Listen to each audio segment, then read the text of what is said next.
हर हर Mahadev guys, आप लोग कैसे हैं। उम्मीद करते हैं कि भोलेनाथ की कृपा से आप लोग अच्छे ही होंगे, स्वस्थ और मस्त होंगे, अपने अपने कामों में व्यस्त भी होंगे जैसे कि मैं हूँ।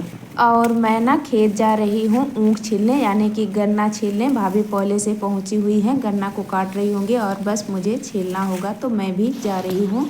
और देखिए ना, भाभी मुझसे थोड़ा पहले आ गई तो गन्ना को काट कर रख दी है और अब हम दोनों मिलकर इसे पूरा छीलेंगे। और इसका फिर हम लोग ना भेली बनाएंगे, जिसे गुड़ भी लोग बोलते हैं। और इसे अभी भेली बनने में ना बहुत सारा प्रोसेस करना होगा, तो आप लोग वीडियो में लास्ट तक बने रहिएगा तो आप लोगों को समझ में आएगा। तो हम लोगों ना सारे गन्ने को छील कर रख दिया है और मेरा बेटा इसका बोझा बना रहा है।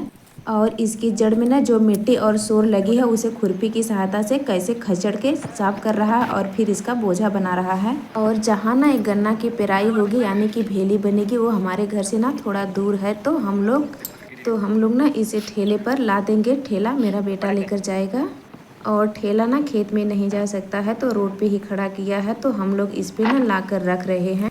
और जितने का ना भेली बनेगी उतना गन्ना हमने ठेले पे रख दिया है और मेरा बेटा भी इसे लेकर चल रहा है वहाँ जहाँ इसकी पेराई होगी। और इसके पीछे पीछे भाभी भी जाएंगी, कहीं ज़रूरत पड़ेगी तो मदद कर देंगी। और जहाँ गन्ना की पेराई होगी यानी कि भेली बनेगी ना, वहाँ भी ठेला नहीं जा सकता, तो वहाँ से भी हमें गन्ने को सर पे ही ढोना पड़ा। और मैं कल को धो रही हूँ जिसमें गन्ना की पेराई होगी और भाभी कढ़ाई को धो दी जिसमें गुड़ पकेगा।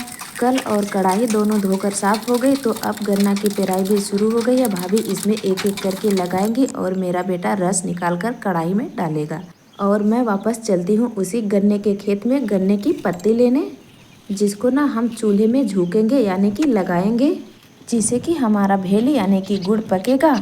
और इस साड़ी को ना हम इसलिए फैला रहे हैं कि इसी पर ना हम गन्ने के पत्ते को रख कर बांधेंगे और वहाँ पर ले जाएंगे जहाँ हमारे चूल्हे में झुकाई होगी। और धूप हो गई थी ना, तो गन्ने की पत्तियाँ सूख गई है और हाथ में चुभ रही थी ना, तो इसलिए मैंने शर्ट पहन ली। और इसी तरह से ना हम सारे पत्तियों को बटोर कर साड़ी पर रखेंगे और बांधेंगे, लेकर चलेंगे वापस चूल्हे के पास जहाँ हमारा भेली यानी कि गुड़ पकेगा। और चूल्हे में ना इसी पत्ती को झोंका जाएगा यानी कि लगाया जाएगा, जिसमें गुड़ और भेली पकेगा। तो देखिए गाइस, हम सारे पत्ती को बटोर कर बांध लिए हैं, अब लेकर चलते हैं चूल्हे के पास। और गाइस ना, पत्ती वाला बोझा ले जाना बहुत ही मुश्किल होता है, क्योंकि ये काफ़ी बड़ा होता है ना, तो इधर उधर फंसता रहता है और इधर उधर नीचे ऊपर कुछ दिखाई भी नहीं देता है। तो देखिए गाइस, मैं पत्ती को लेकर आ गई हूँ और भाभी चूल्हे में लगा रही। तो देखिए गाइस ने, भाभी को पत्ती लगाते हुए 1 घंटा हुआ है और पूरा रस गुड़ में बदल गया है। और इसे अब हम लोग ना नीचे उतार कर इसकी जमाएंगे भेली। और इसे चलाने से ना इसकी लस्सी भी टूट जाती है और इसका कालापन भी हट जाता है। और देखिए गाइस ना, कुछ मिनटों बाद हमारी भेली जम गई है और मेरा बेटा इधर से खुरपी से खुरुच रहा है और हम लोग भेली को बना रहे हैं। और भेली को बनाने में ना 4-5 घंटा का समय लगा है। हम लोग ना सुबह 6 बजे ऊख काटने और छीलने गए थे और 2 बजे तक हमारी भेली बनकर तैयार हो गई है। और ऐसे ही गांव के लाइफ स्टाइल देखने के लिए इस चैनल को सब्सक्राइब करें।